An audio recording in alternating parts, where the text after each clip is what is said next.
and let them sit at room temperature for at least 30 minutes. If you're using frozen steaks, you'll want to thaw them in the fridge first, but you do want them to come to room temperature. And if you'll notice, we're using nice thick steaks. Thick steaks are actually easier to cook perfectly. Thin steaks will cook too fast and may even dry out, so choose a good thick steak. Today we're using a couple of New York strip steaks, but this same method works with ribeye or T-bone or even filet, so choose a cut of steak that you like. You can see this steak has some nice marbling in it and some fat around the outside. There are actually 3 different grades of beef: select, choice, and prime, and it's all based on the marbling and flavor in the beef.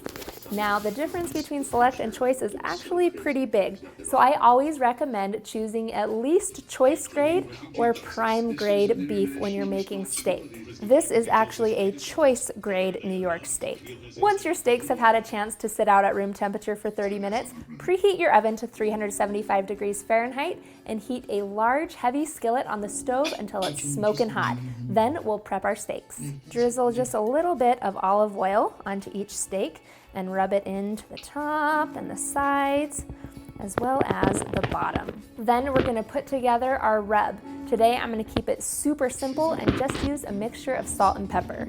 Use a teaspoon of salt, half a teaspoon of black pepper, and half a teaspoon of white pepper, and mix these together.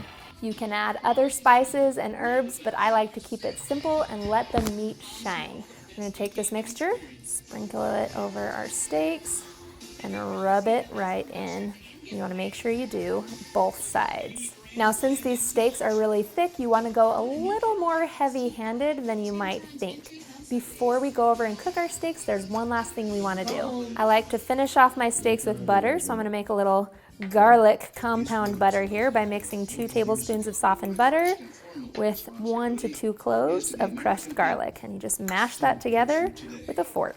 You can also add in fresh herbs to this butter to make it an herbed compound butter, but I'm keeping it simple with just a little bit of garlic.